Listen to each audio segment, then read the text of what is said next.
Welcome to the Adventures in Learning podcast. I'm your host, Dr. Diane Jackson Schnorr, and today's guest is somebody that I realize I have been using her beautiful works for many, many years.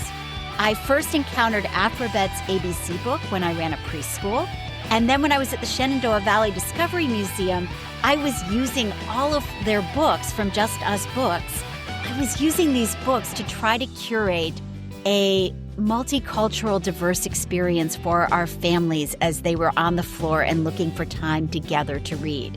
And so that's when I shared books like Brave Black First, We Rise, We Resist, We Raise Our Voices, Bright Eyes, Brown Skin. And I was so lucky to meet this gem of a human at the New Hampshire Book Festival of all places. She was promoting her brand new book, When I Hear Spirituals, and she brought the tent down with her singing voice. I'm hoping I can talk her into singing today. Cheryl Willis Hudson is an author. She is also the co-founder of the very needed Just Us Books publishing house. Wonder, Curiosity, Connection. Where will your adventures take you? I'm Dr. Diane, and thank you for joining me on today's episode of Adventures in Learning. Cheryl, welcome to the show. Well, thank you so much, Dr. Diane. It's a pleasure for me to be here, and I welcome and thank you for those warm words of introduction about something that is a passion for me and my husband and our company and our family. And that's creating good books that really do make a difference. And you do. And, you started your publishing house in 1988, and you all have been on the forefront of bringing about books that are diverse, that celebrate inclusion, and that really promote that idea of Dr. Rudine Sims Bishop, the windows and mirrors and sliding glass doors. What led you to the world of publishing? Well, publishing was, I guess that was kind of it's almost by mistake. I just love reading. I love books. Graduating from college, I don't want to go to law school. I don't want to I just want to work. I just want to read books. And one of my professors referred me to a summer program, a post-bac program at Radcliffe College, which was then the women's part of Harvard University College. And that publishing program was a prestigious program. There weren't any classes or degrees in publishing, but I figured, if I take this course, I'm gonna be reading books, right? So I did that, and that kind of led me into educational publishing. Stories that were being provided through educational materials for kids K through 12. And many years later, Wade and I started our own publishing company, but this is the only thing that I've ever done. Well, and let's talk a little bit about Just Us Publishing, because you all have celebrated your 30th anniversary in the business. And actually, it's the 37th. I was going to say, we're coming up on 40. Right. I try not to think too hard about that these days. Right, okay. Those years. But you've seen a lot of change in the industry, in, I think, the availability of books that help to shine that light of windows and mirrors and sliding glass doors. Can you talk about how the industry has changed and some of the ways that you and Wade have helped fuel that change? The industry has changed tremendously. And I'm talking about the trade industry primarily, because the trade industry is really kind of independent of school book publishing, which are mandatory or necessary books. Trade publishing really embraces books that are used in schools and libraries, but they're basically for pleasure, just for reading. In the early 70s, when I began working in school book publishing, there had just been a change in inclusion, people of color, girls without bows, girls playing sports.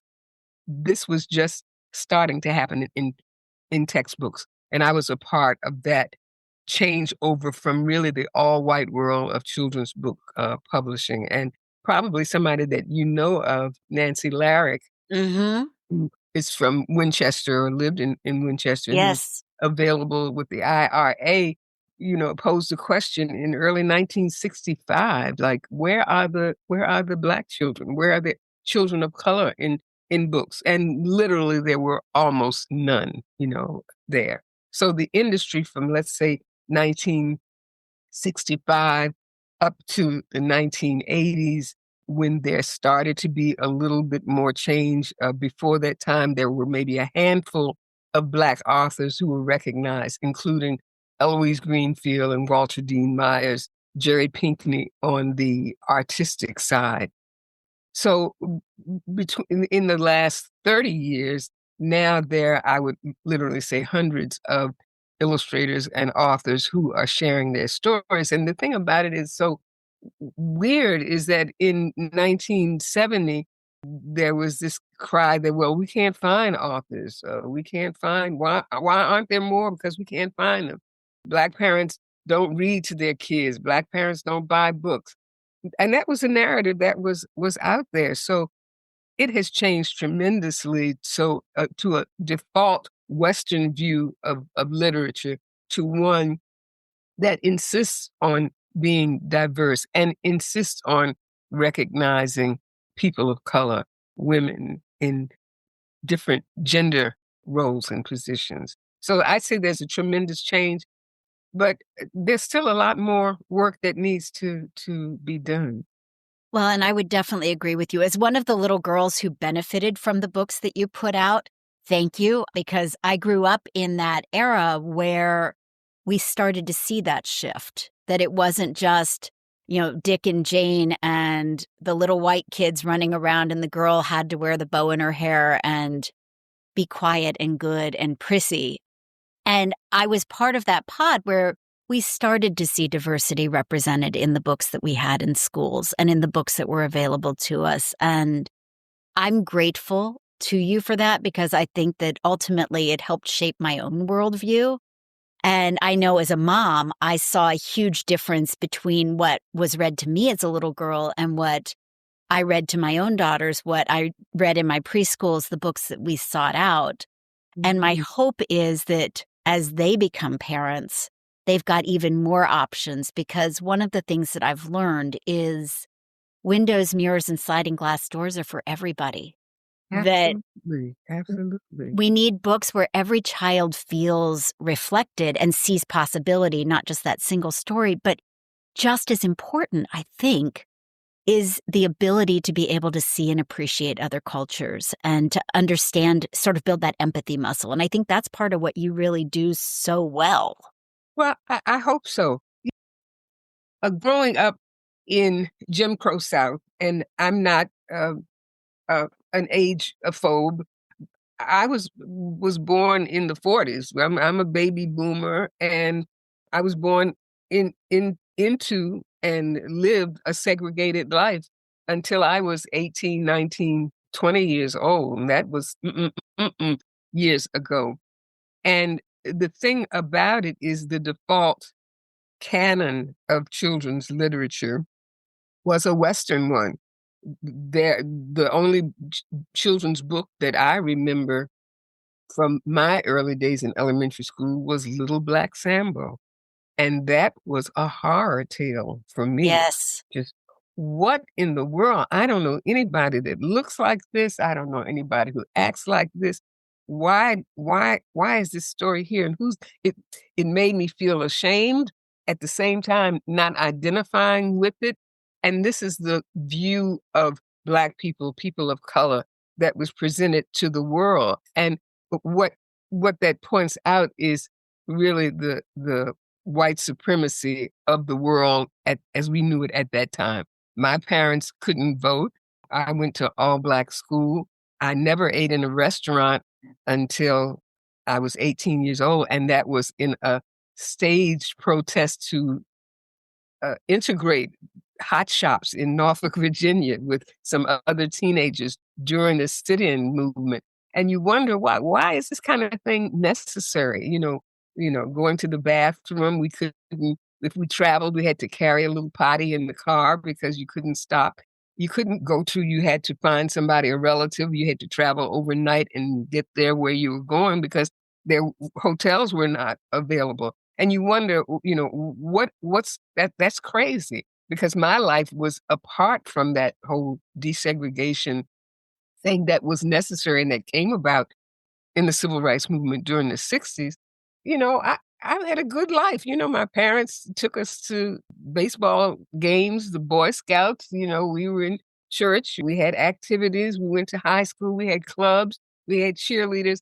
We had everything that was there for everybody else, but it was just not told. It was just not spoken. It was silenced. If you saw a Black child in literature, he was marginalized on the side, waiting to be welcomed into the larger group. So basically, what we did was just write the books and share the experiences that we were already having. And for us, it wasn't really diversity. This was just what we were doing. So when you find a book like AfroBets, ABC book, and it starts with A is for Africa, that's because A can be for Africa as well as apple, as well as an alligator, as well as an armchair.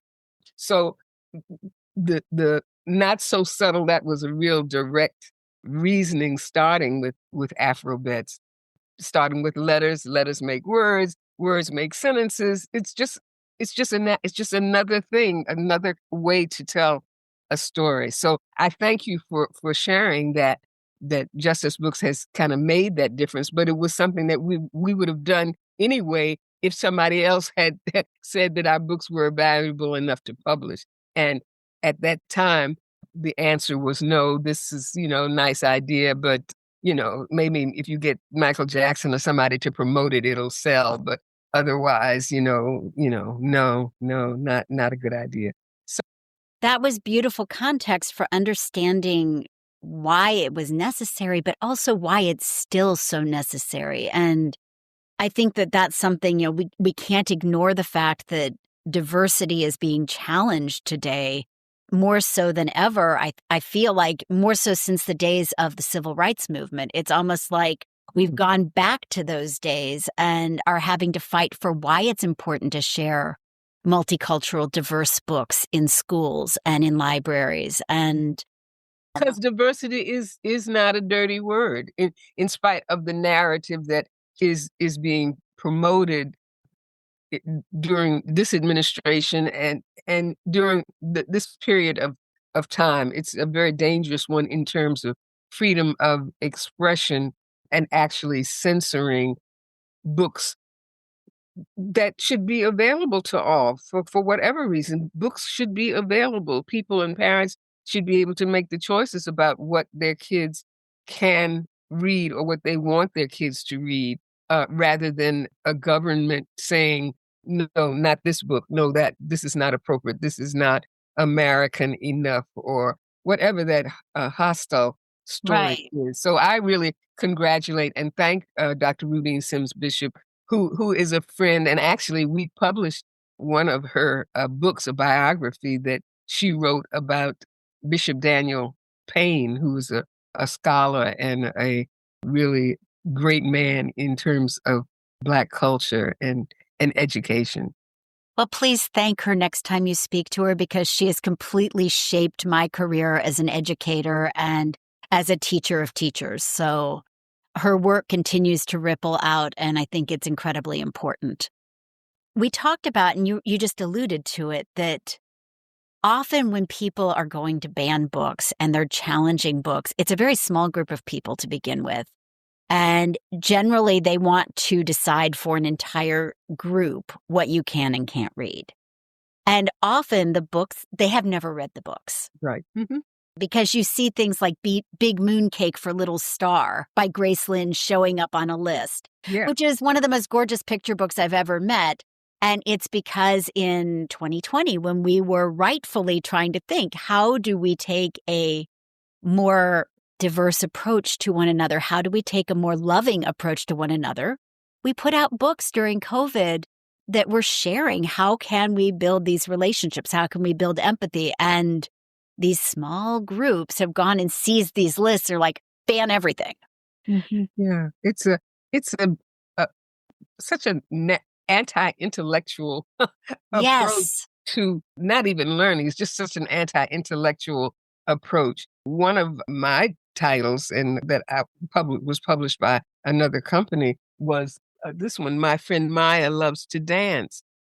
And that book, again, was just based on a story of like my favorite book when I was growing up was my first ballet book. You I know, think I remember that book from the library.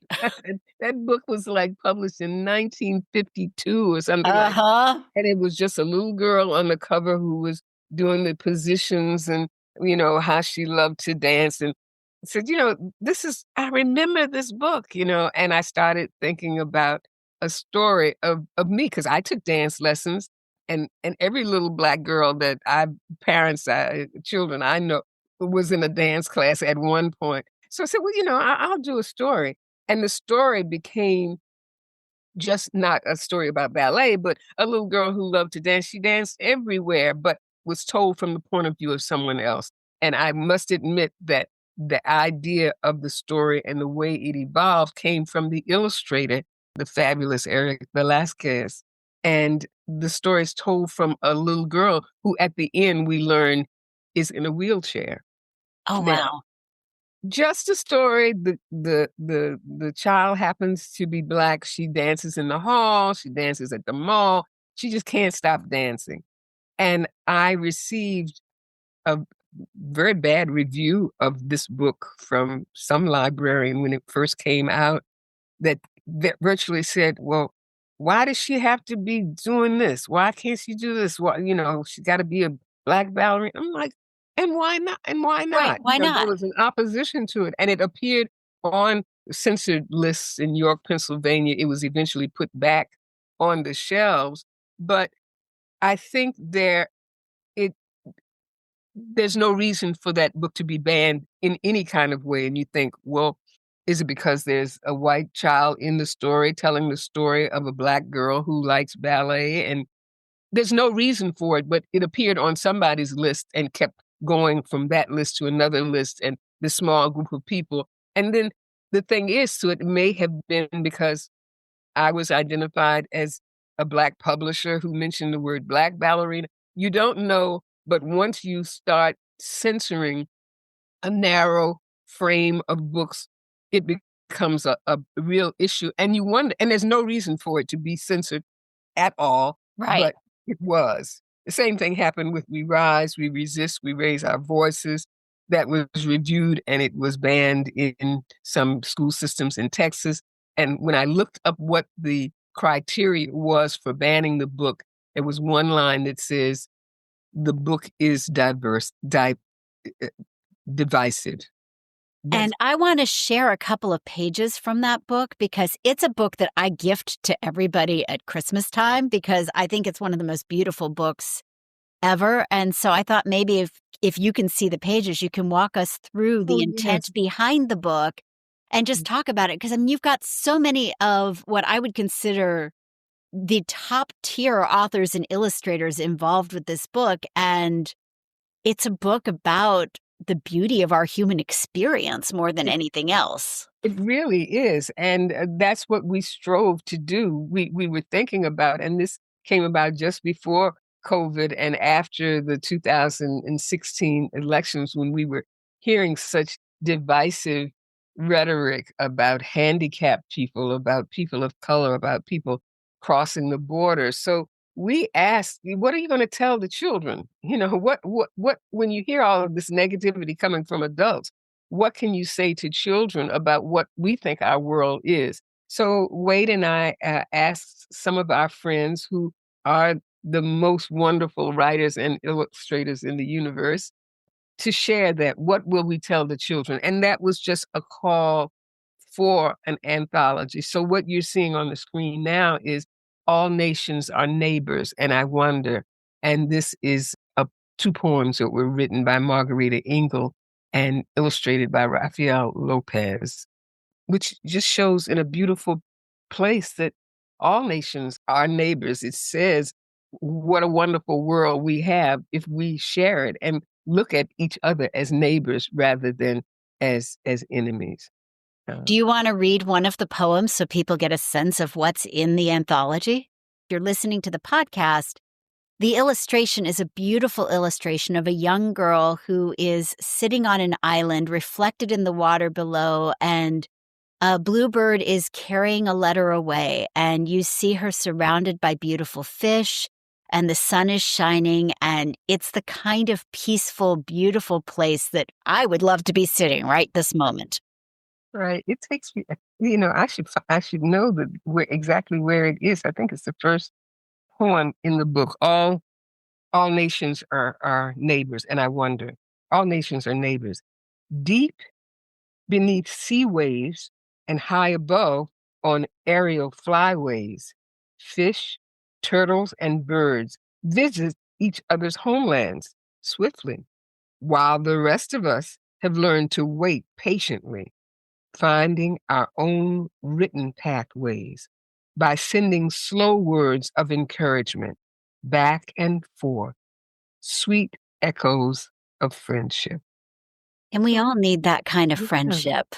We all absolutely do. And just like turtles and fish are neighbors, they are different, but they share the same spaces. I wonder, does a butterfly miss its wiggly caterpillar days?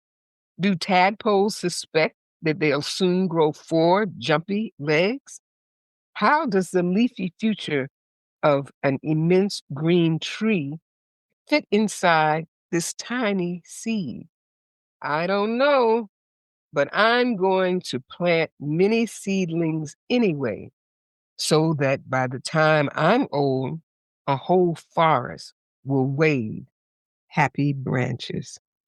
And isn't that the legacy of love that we all hope to plant for our children? Absolutely true. And when you say that these are wonderful, Margarita Engel is a Children's Literature Award winner in the United States and internationally. I think her background, I think she's originally from Cuba. And Yes. Rafael Lopez is originally, his family comes from Mexico. There's another piece by Carol Boston Weatherford and her son Jeffrey Weatherford, The Golden Rule. And I love this picture because it just suggests in the poem itself that there are different ways to say the golden rule in number of cultures around the world, whether it's from a Christian perspective or a Buddhist perspective or wherever, That all of Native our American. Yeah, all of our cultures have some version of the golden rule and of loving your neighbor and treating Right. each other the way you want to be treated. And I had Carol and Jeffrey on the show a couple of times, and they've talked about this anthology and along with their body of work as well and how important it was. So I'm glad that that's one we've highlighted here as well. And then you've got others where you've got pictures of real world situations, Right. like Drumbeat for Change. Right, and that reminds us that, children today, I grew up when Martin Luther King was protesting in Birmingham. I remember them. I actually met Martin Luther King when I was a college student, the year before he was assassinated. And he was involved with children, and children were a part of the march to integrate public schools, buses, transportation, all of that. It was the children who were mostly arrested in those early days. So he was a drum major for justice. And we thought it was important to have that historical perspective so that children today could see, they can make a difference. They can have change in the world. They can be a part of the world that they want to see, that they are a part of. And that change is for all of us.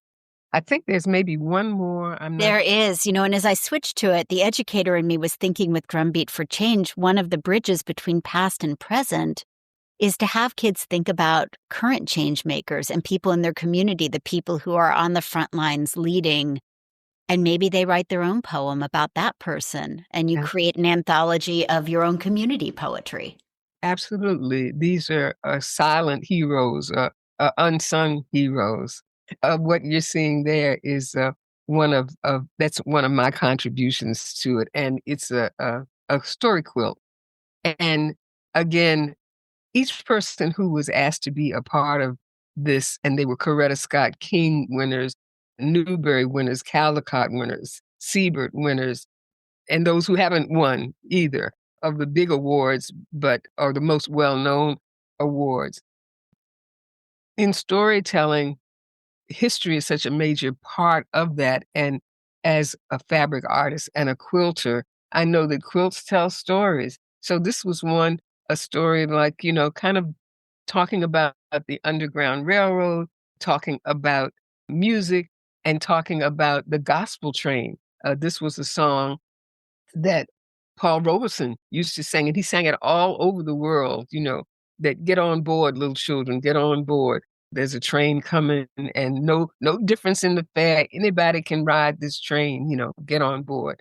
And that's how we spread the knowledge and awareness that you can make a difference even as a little kid in singing a song, and you can learn about history the same way. So that kind of shows some of the diversity in the artwork, in the poetry, in the essays, in the songs. There was a song that was written about telling your children, what will the children do? It's all about children, and it's all about inclusion and being a part of a great movement in the world that everybody is equal. That's a part of our American history too. So having one person write a sentence, it's divisive. Having someone write a criticism of why this book should be taken off the shelves because it's quote unquote divisive makes no sense at all.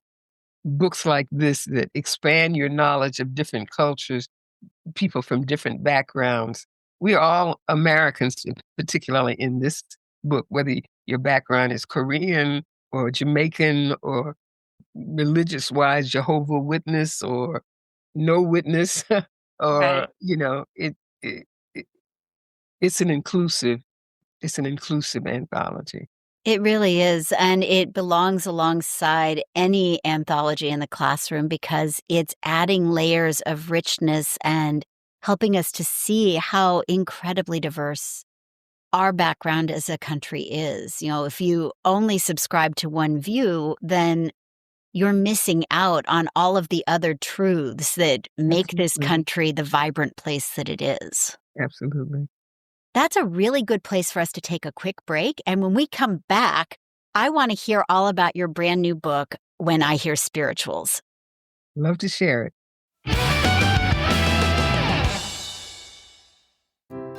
Imagine a space where curiosity drives innovation, where empathy fuels collaboration, and where learning feels less like a task and more like an adventure. My message isn't about adding more to your plate. It's about changing how you see the plate entirely. I'm Dr. Diane Jackson Schnorr, and through the power of purposeful play, I equip leaders, educators, and organizations with the tools you need to unlock creative problem solving, deepen human connection, and build resistant ecosystems of empathy and innovation. Attendees will walk away not just inspired, but empowered, with immediately usable strategies to spark curiosity in teams, to lead with empathy, and to infuse learning into their everyday cultures. You'll learn how play isn't child's work. It's the secret weapon of the world's most effective leaders and change makers. This is not a feel-good talk that fades by Monday morning. It's a movement, a shift in how we engage people, solve problems, and lead meaningful change. My talks and workshops are shaped by decades of experience in education and a transformative message that connects across sectors. Whether your audience is corporate, educational, or nonprofit, they'll leave ready to rethink what's possible, both personally and professionally. Because when we learn and lead through play, we don't just change organizations, we change the world.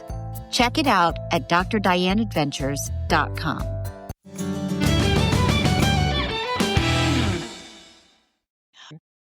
Welcome back to the Adventures in Learning podcast. We are here with author and publisher Cheryl Willis Hudson, and Cheryl, I would love to talk about your brand new book because when I hear spirituals is a love letter to a musical form that I think has really influenced you. And it builds sort of that bridge between past and present in terms of history as well. Can you talk about this book and maybe share some with us? Sure, I'd love to. This is my dream book when I hear spirituals. It's a dream book because I love the music of African Americans. I love the role that it's played. I've sung it in church and in college. There's an interesting story behind this. I'm not going to go into a long detail about it, but I attended Oberlin College in Ohio, which was one of actually the first college in the United States to uh, permit or encourage African Americans to attend and women. So it's important. And also, I found just in reading the history, which I didn't know before, that it was an organization there that welcomed the Fifth Jubilee Singers in the 1870s on their first tour and started them actually by receiving them at the college, it encouraged them to take their tour on the road, and they began raising money for the school. So there's a dual history there. And when I was in college, we sang some of those spirituals.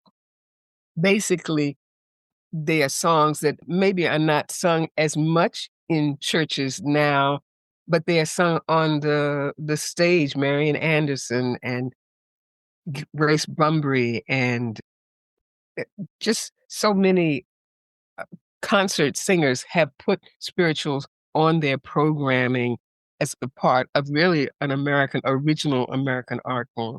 So as a child, I loved them, and I wanted other children to have a record of spirituals and how they influenced history. And really, it's a story about African American people who were formerly enslaved and how that music stirred them and has become a part of the great strides that we have made as a people culturally. So when I hear spirituals, takes a little girl on a journey of how she feels when she hears spirituals, and it's a warmth. It's not necessarily a sadness, although it tells of really hard times. Over my head, I hear music in the air.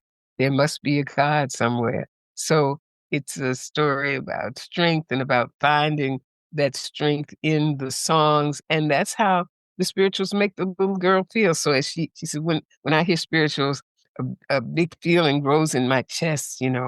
I want to embrace the songs. I want to sing the song.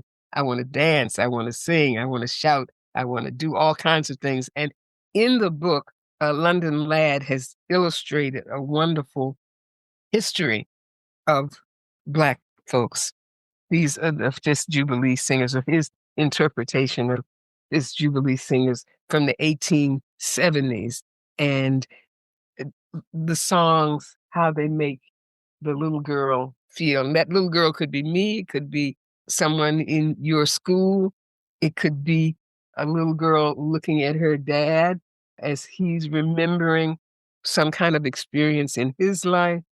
And the lyrics of the song go along with the feelings that this little girl has. I was going to ask, are you willing to maybe do a little singing and reading for us? I'm gonna try. I've got a little frog in my throat. Maybe I'll just read the first line, which sort of sets in. It's call and response. So you get the call and response of African American music. You have a repeated line, and the chorus joins in after. So this is a great way to teach children a song and how the history can be done. Let me try. When I hear spirituals, sometimes a big, full feeling grows in my chest. My heart pounds so fast and so hard, seems like it will overshadow the sounds of the beautiful song. Over my head, I hear music in the air. Over my head, I hear music in the air. Over my head, I hear music in the air. There must be a God somewhere. Now, I could listen that to you all day. that gives me the chills because, I mean, here's a little girl, I mean, who's just identifying, she's looking up at the sky, and she's not analyzing or giving the church a sermon or anything.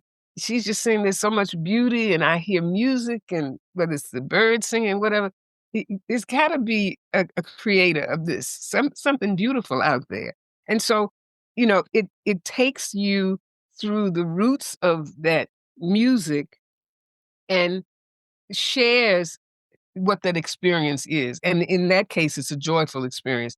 On the next page, there's a man who sings, "Nobody knows the trouble I've seen, nobody knows but Jesus, glory hallelujah." Or sometimes I feel like a motherless child, or "Steal away." Spiritual speak to something tender and gentle and reverent inside of me, and the song that some people say were a code to steal away, to let's escape. So the music is there, the images are there, the words of the song are there, and you can connect to specific instances in history. And I love the fact that you are providing sort of a musical tour through the spirituals as well. Mhm. As you were talking, I'm like, oh, yeah, I know that one. I know that one. I remember that one. And you're connecting me back to my own childhood and realizing that even without knowing it, this music infused my life as well as a child growing up in the South. I was an Army brat and we lived in North Carolina, and I didn't necessarily at the time realize where the tradition came from. But a book like this is so important for connecting us to these traditions. And to remind us that this is not just it's African American history, it's history of a time, and again, during this time now, the use of the word slavery is being challenged. How can you use it?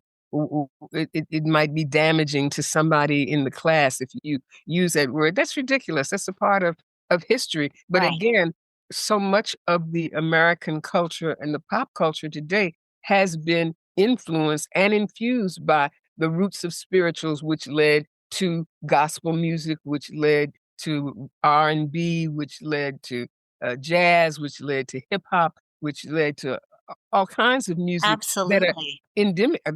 It's just all around us in America, and I don't think that many Americans recognize that's a building block of our country and of our cultural history.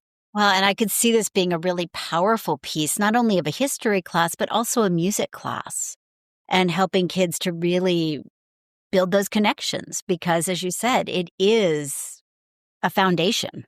Absolutely. Well, I think that what you're saying is that storytelling it comes through, and some of the first storytellers probably were musicians sitting around the fire at night, or moaning or groaning about the day and what they did. So it's a kind of storytelling, and it's a way to remember, even though you don't know maybe specific dates in time, you remember the sense of place and what's going on in the story. So, and Exactly. it's a great way for kindergartners to learn. That's how they learn their ABCs, through song and their 1, 2, 3s. So, Well, we learn so much through music. So I can tell that storytelling and empathy and play are a huge part of who you are and how you approach the world. Can you give us just some examples of how you're incorporating those things into your life right now? oh, well, I'm not playing as much as I would like to. Uh, I think it's something that, and I play through reading. That's a kind of enjoyment of relating those stories. So I guess you can say that empathy has always I'm always identifying with the underdog, for one thing, or the person who's not given a chance or an opportunity. So what we have and always have actually published are what we think are unique stories, but everyday stories, as well as biographies of people who have overcome incredible odds just by showing up. Whether it's, again, in a series that we started our company with, the Book of Black Heroes, from A to Z. that was a collection written by my husband, Wade Hudson, and Valerie Wilson Wesley, who's also an adult mystery and cozy book author and fantastic journalist as well, to show everyday heroes from A to Z, not just George Washington Carver or Martin Luther King or Mary Yeah. McLeod Bethune. There are 50 heroes. Everybody can be a hero if you've done something special. And even if it has not been recognized, we're recognizing it in our books. I So I love think it that. plays into empathy and play. So last question for today. What currently brings you hope? It's a good one. I think our children, young people, and I don't know if it's generation X, Y, or Z, Fair enough.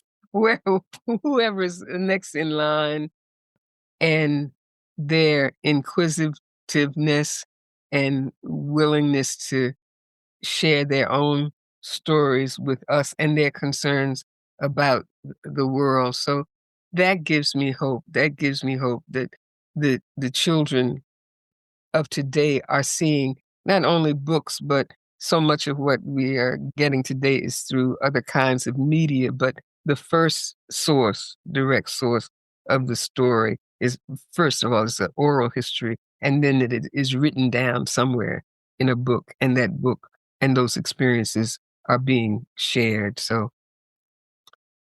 that's my hope. That brings me hope that they're going to be in charge, and not some of the folks that are in charge now. Amen, sister. Cheryl, you also bring me so much hope, and I am excited for people to discover the catalog of work that you have written, but also that you have published. Well, Thank you for so joining much. us today.